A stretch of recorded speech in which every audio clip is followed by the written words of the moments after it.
Selamat pagi, salam sejahtera untuk kita semua. Perkenalkan, kami dari kelompok 3 CGP Angkatan 11 Kota Sibolga.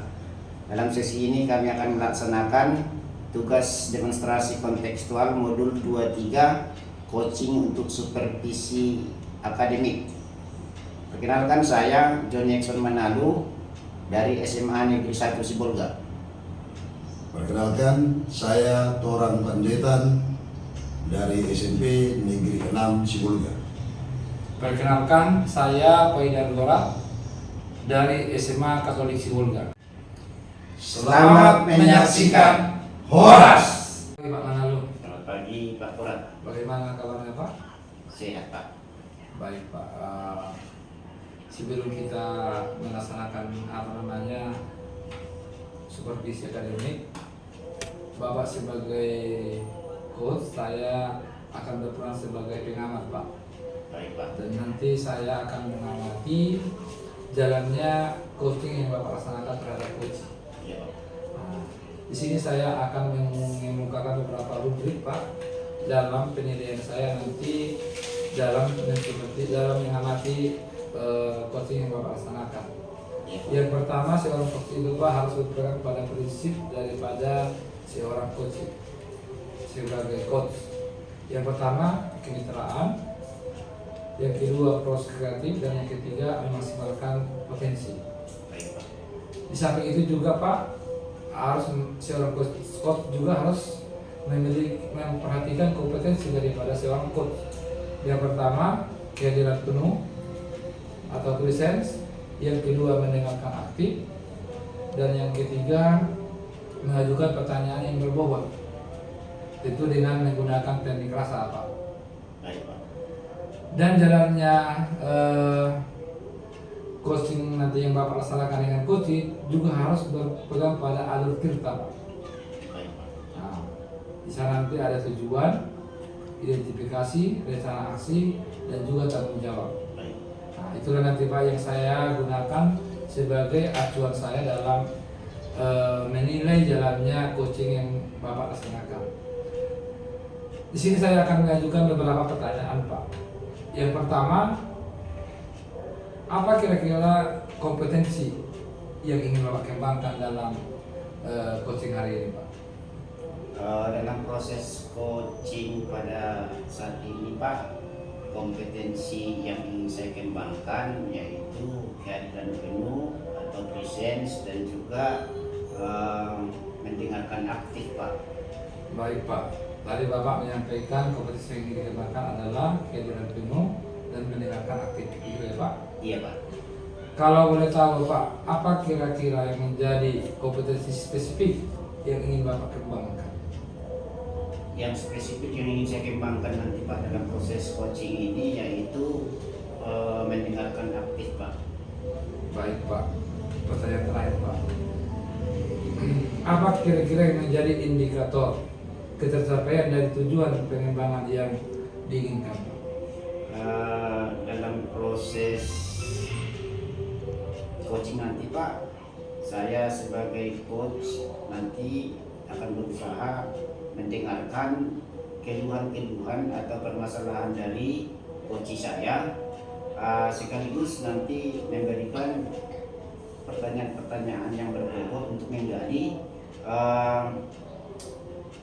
permasalahan-permasalahan itu, sehingga nanti si coach saya bisa menemukan sendiri langkah-langkah apa yang bisa dilakukan sebagai solusi atas permasalahannya Pak. Baik Pak, saya rasa sudah kita bahas mengenai poin-poin ataupun rubrik yang ingin saya jadikan dasar nanti dalam menilai jalannya coaching yang Bapak laksanakan. Jadi semoga coaching hari ini dapat berjalan dengan baik Pak. Baik Pak, terima kasih. Selamat pagi Pak. Selamat pagi Pak. Baik, selamat pagi Pak Torang. Udah lama kita yang tidak bertemu nih Pak. Apa ini Pak? Kira-kira Pak, bincang-bincang kita hari ini Pak. Iya Pak, selamat pagi Pak. Saya pun udah ingin sekali ketemu sama Bapak. Apalagi terakhir-terakhir ini ada beberapa masalah di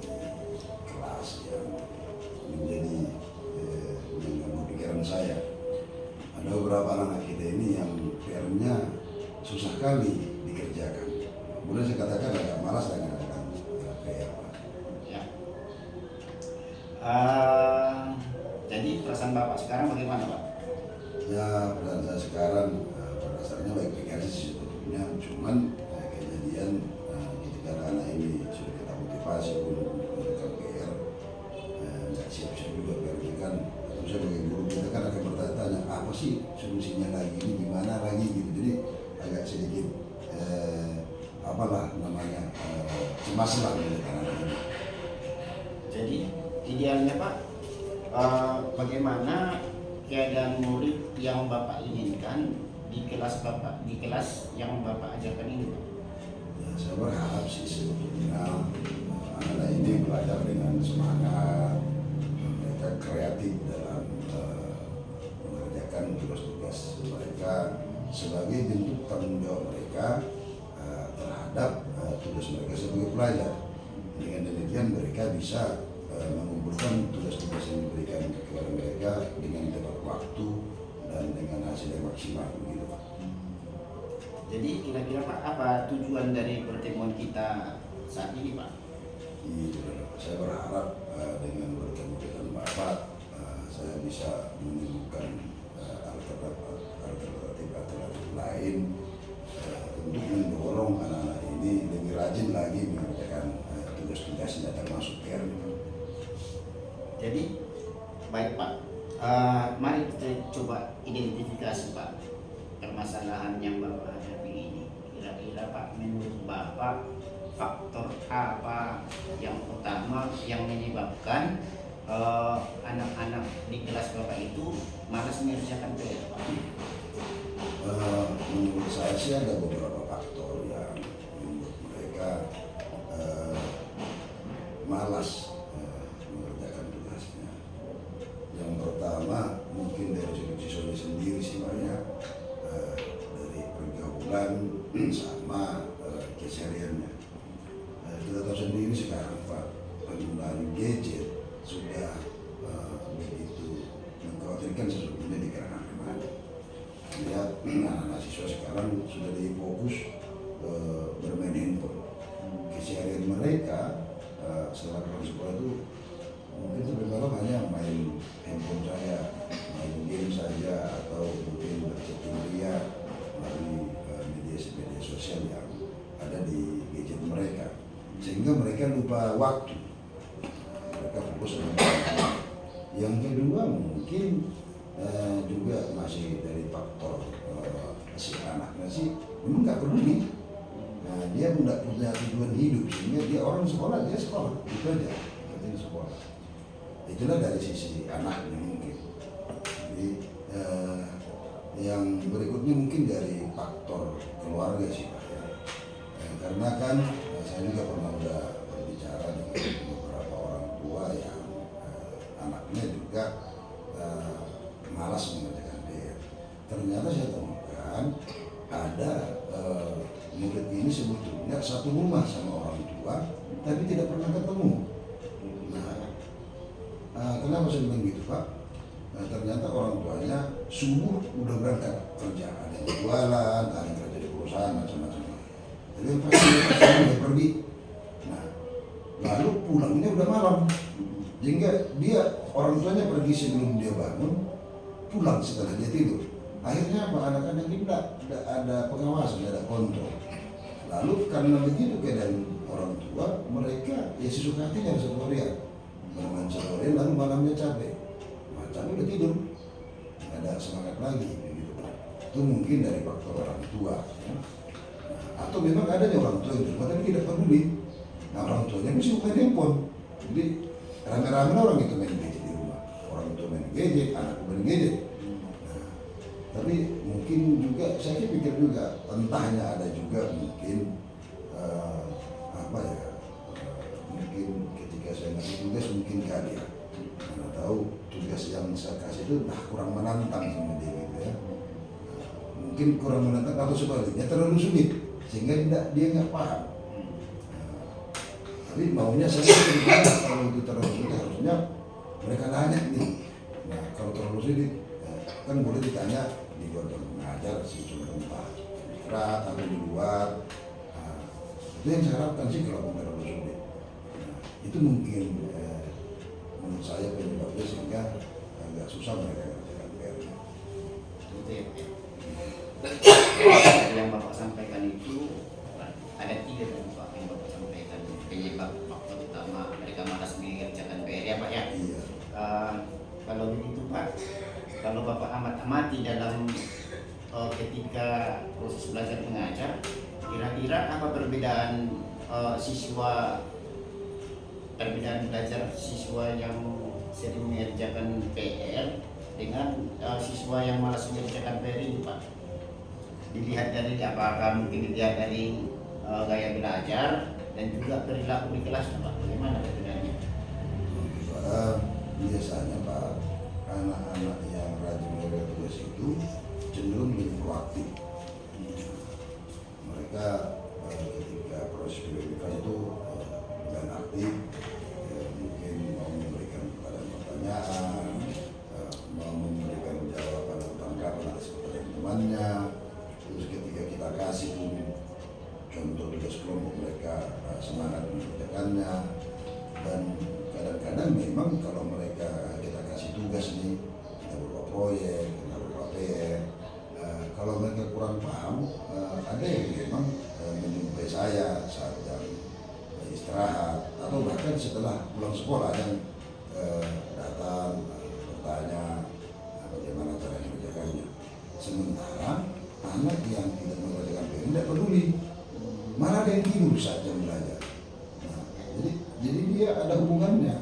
Nah, udah malas mengerjakan PR, belajar pun malas juga sebetulnya. Jadi dia ada hubungan antara mengerjakan TS dengan semangat belajarnya Pak. Gitu Pak. Kalau begitu Pak, sejauh ini Pak, apa pendekatan khusus yang sudah Bapak lakukan untuk meningkatkan minat siswa ini untuk mengerjakan PR Pak? Sebetulnya Pak, saya sudah pernah memanggil anak-anak yang sering tidak siap PR-nya. Saya coba berbicara empat mata dengan mereka, mana tahu ada unik-unik gitu loh. Nah, sudah saya motivasi sih sebetulnya. Nah, ada juga yang saya coba panggil orang tuanya untuk membangun komitmen. Tapi sepertinya belum begitu efektif karena masih tetap juga gak siap PR-nya gitu. Jadi kira-kira Pak, apa halangan atau tantangan sehingga Bapak belum mencapai tujuan yang Bapak harapkan tadi Pak? Nah itu loh Pak, mungkin karena salah satu faktor kesulitan tadi adalah kemudian pelanggaran dalam pemanfaatan gadget. Itulah salah satu mungkin yang belum teratasi. Nah, sehingga ya di rumah masih tetap juga main gadget. Ini kalau terus dia main gadget, ya sampai kapanpun akan seperti itu juga. Terus berikutnya mungkin pengawasan orang tua juga di rumah masih kurang maksimal Pak. Kurang maksimal. Terus yang terakhir juga saya pun mungkin ya tugas-tugas yang saya kasih belum terlalu variatif. Sehingga hasilnya belum maksimal juga. Kalau begitu Pak, rencana ke depannya kira-kira apa yang akan Bapak lakukan? Langkah-langkah apa yang Bapak pikirkan yang bisa Bapak lakukan untuk meningkatkan motivasi anak-anak ini untuk bisa mengerjakan PR Pak?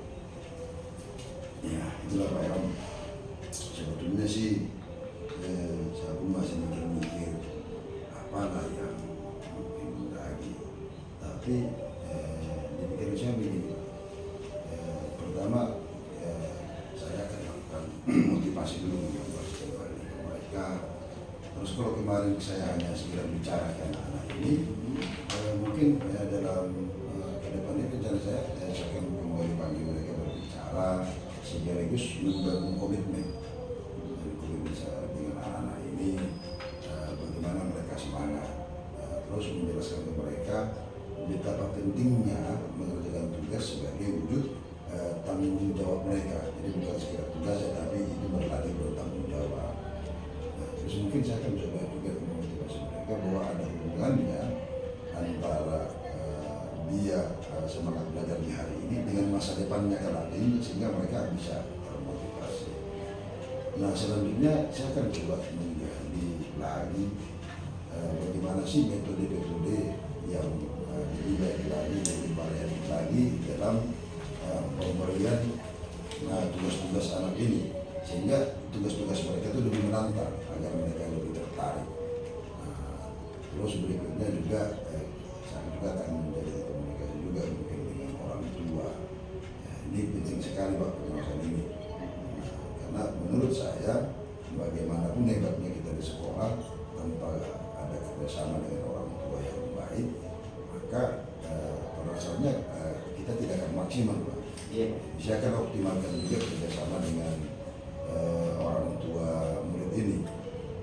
Mudah-mudahan mungkin menurut saya dengan pendekatan yang baru ini, saya sangat berharap anak-anak ini lebih semangat lagi, jadi lebih termotivasi lagi karena mereka sudah tahu ini saya kerjakan ini tujuannya begini, saya lakukan ini supaya masa depannya seperti ini. Jadi supaya mereka tahu apa hubungan dari kehidupannya sekarang dengan keputusannya sekarang dengan kehidupannya ke depan setelah lulus begitu Pak.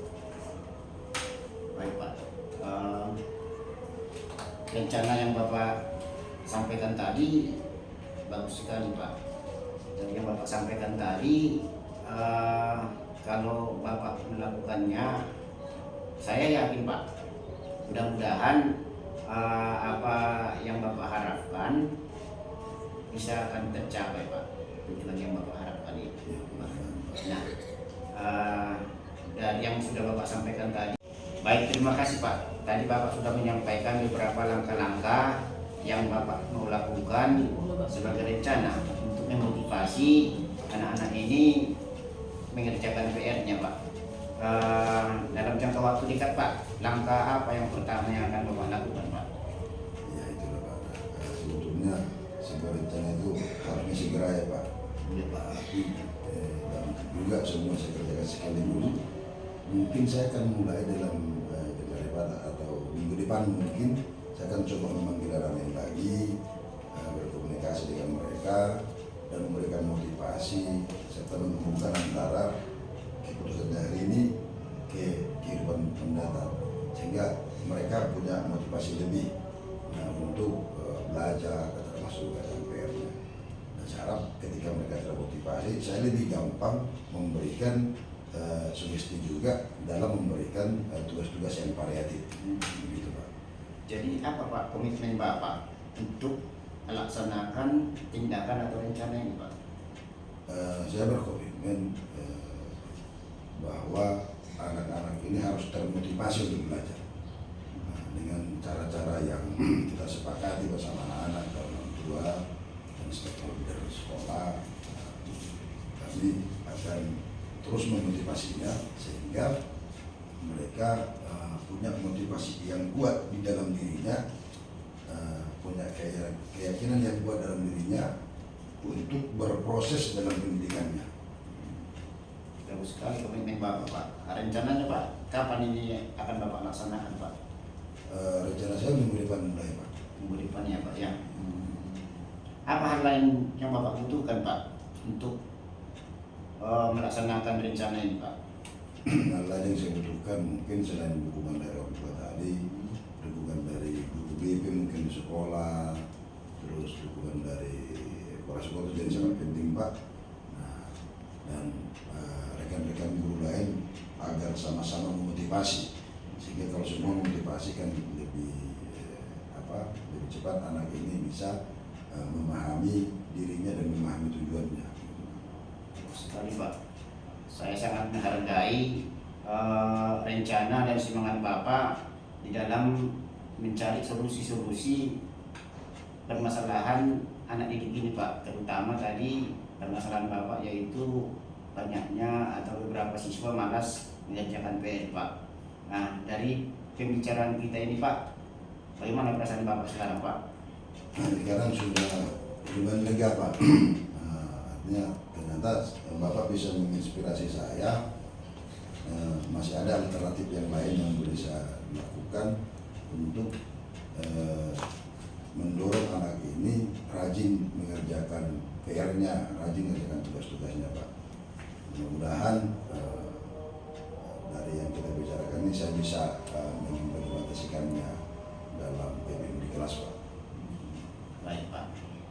Pak dari pertemuan kita hari ini, apa yang dapat Bapak simpulkan Pak?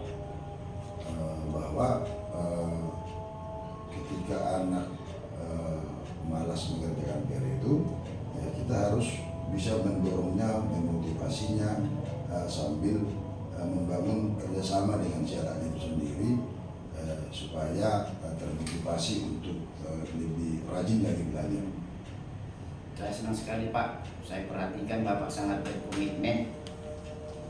Nanti ke depannya Pak, mudah-mudahan setelah Bapak melakukan ini, kita bisa bertemu lagi, berbincang-bincang bagaimana tindak lanjut dari apa yang sudah Bapak lakukan, yang Bapak rencanakan tadi Pak. Baik Pak, terima kasih Pak. Oke, terima kasih Pak. Selamat pagi Pak. Baik Pak, selamat pagi Pak. Selamat pagi Pak Kurat.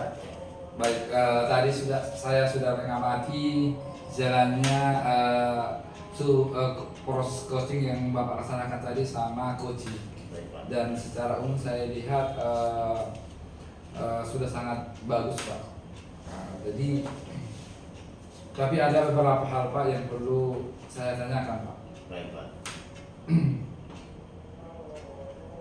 Apa kira-kira Pak yang sudah Bapak lakukan yang menjadi indikator ketercapaian pengembangan yang diinginkan Pak dari proses coaching tadi? Baik Pak, dari pengembangan kompetensi coach yang ingin saya kembangkan, yaitu mendengarkan aktif. Dalam proses coaching tadi Pak, saya sudah berusaha untuk mendengarkan permasalahan-permasalahan dari coach saya. Saya juga melakukan presence, kehadiran penuh, dan juga menggali potensi yang dimiliki coach saya dengan memberikan pertanyaan berbobot Pak. Di samping itu Pak, di dalam proses coaching tadi saya juga sudah melakukan prinsip coaching itu sendiri, di mana hubungan coach dengan coach itu adalah kemitraan, tidak ada yang lebih tinggi, senior atau junior Pak. Dan saya juga sudah proses kreatif dan juga menggali potensi dari coach saya Pak. Di samping itu saya juga sudah menggunakan alur tirta Pak, di mana di awal saya menanyakan apa tujuannya, kemudian melakukan identifikasi permasalahan, menggali apa-apa saja permasalahan yang dihadapi coach saya. Kemudian saya juga menanyakan apa rencana yang mau dia lakukan untuk mengatasi masalah yang dihadapinya sendiri Pak. Jadi dan di akhir saya menanyakan komitmen tanggung jawabnya dalam pelaksanaan rencana atau tindakan yang sudah tindakan yang sudah direncanakan oleh coach itu Pak.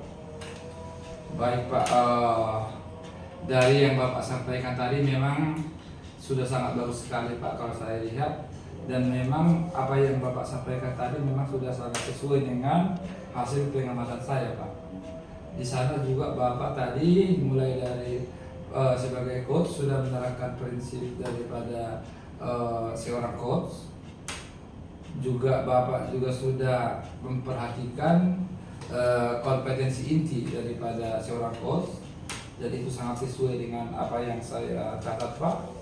Di samping itu percakapan orang yang Bapak sampaikan tadi pada saat berlangsungnya coaching itu juga sudah mengikuti alur tirta, yaitu apa yang tujuan, mengidentifikasi dan yang lainnya Pak, dan sudah sangat sesuai dengan apa yang saya catat Pak. Di samping itu Pak, yang perlu saya sampaikan juga, Bapak juga tadi sudah sangat kreatif sebenarnya dalam menggali potensi dari seorang coach. Nah, jadi apa yang sudah Bapak laksanakan itu sudah sangat bagus sekali Pak, dan sudah sesuai dengan yang saya sampaikan tadi, prinsip yang prinsip dari seorang coaching dan juga kompetensi inti yang seorang coach juga sudah terlaksana dengan bagus dan percakapannya juga sudah sesuai dengan alur kita Pak. Jadi mudah-mudahan Pak proses coaching tadi itu bisa bermanfaat baik bagi Bapak sebagai coach dan juga sebagai coaching. Dan yang terakhir sekali Bapak yang ingin saya tanyakan kepada Bapak, apa kira-kira Pak kompetensi yang ingin Bapak kembangkan berdasarkan hasil melakukan coaching tadi bersama coach tadi Pak? Dalam proses coaching tadi Pak, kompetensi yang saya ingin kembangkan yaitu mendengarkan aktif, tetapi di masa-masa yang akan datang Pak, saya akan mengembangkan kompetensi yang lain tadi, yaitu hadir penuh atau presence Pak. Baik Pak, jadi apa yang Bapak sampaikan itu mudah-mudahan Pak ke depan jauh lebih bagus lagi Pak proses coachingnya, dan Bapak juga semakin berkembang dalam melakukan coaching terhadap coaching-coaching lainnya Pak. Baik, Pak. Jadi saya akhiri Pak pertemuan kita hari ini. Selamat pagi Pak. Selamat pagi Pak. Terima kasih Pak. Oke, Bapak Ibu, rekan-rekan guru dan para pemerhati pendidikan dan fasilitator JGP serta panitia JGP Angkatan 11 di tahun 2024. Demikian yang bisa kami hadirkan sebagai latihan kami untuk memenuhi tugas demonstrasi kontekstual pada modul 23 coaching untuk supervisi akademik. Mudah-mudahan apa yang bisa kami tampilkan ini bisa bermanfaat bagi kita semua. Terima kasih. Horas.